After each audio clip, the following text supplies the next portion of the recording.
Welcome to the Catholic Journey. I am your host, Deacon Pat Kearns, and the title of this podcast today is this: A Catechumen, If My Soul Could Speak. Today, you're going to hear a voice, not from the outside, but from within, the voice of a soul, watching a life begin to change. The ache, something is missing. I've always been here, but for a long time, they didn't really listen.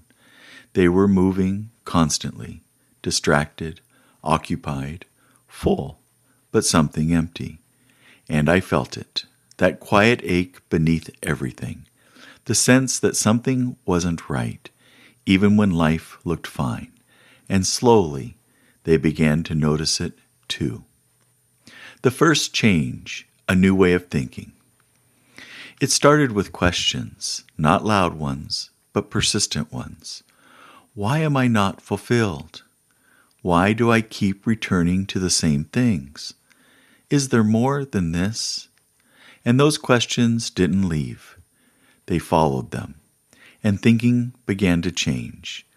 What once satisfied no longer did. What once made sense began to feel hollow. The awakening, the period of inquiry. That's when they walked into the church, what the church calls the period of inquiry. They thought they were just asking questions, but I knew they were being drawn. Something in them recognized something deeper, not fully understood, but unmistakably real. And for the first time, they didn't walk away. The first yes, Rite of Acceptance. Then came a moment, public, simple, but profound, the Rite of Acceptance into the order of catechumens. They stood before the church, answered questions, marked with the sign of the cross on their forehead, their lips, their heart. And though it looked small, I felt it, a shift. They were no longer just curious. They had said yes. The journey, the period of the catechumenate. And the journey deepened.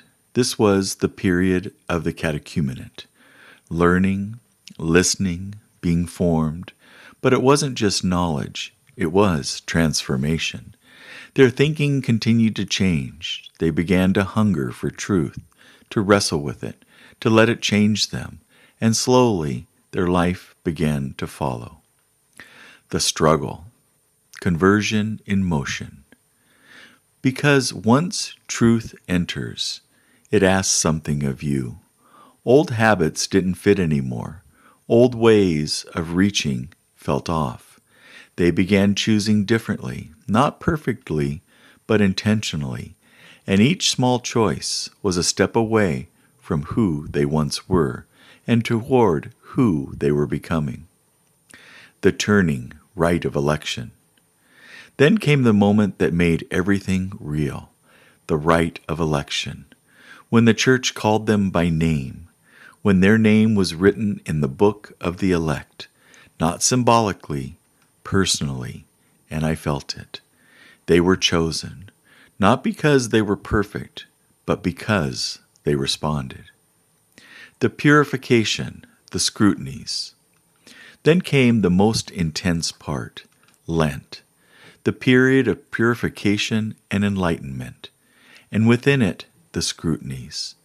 3 moments, 3 prayers, 3 encounters, where God reached deep into wounds, into patterns, into places long avoided, and it was uncomfortable, because healing often is, but something was happening. They weren't just changing behavior, they were being freed. The final preparation, presentations.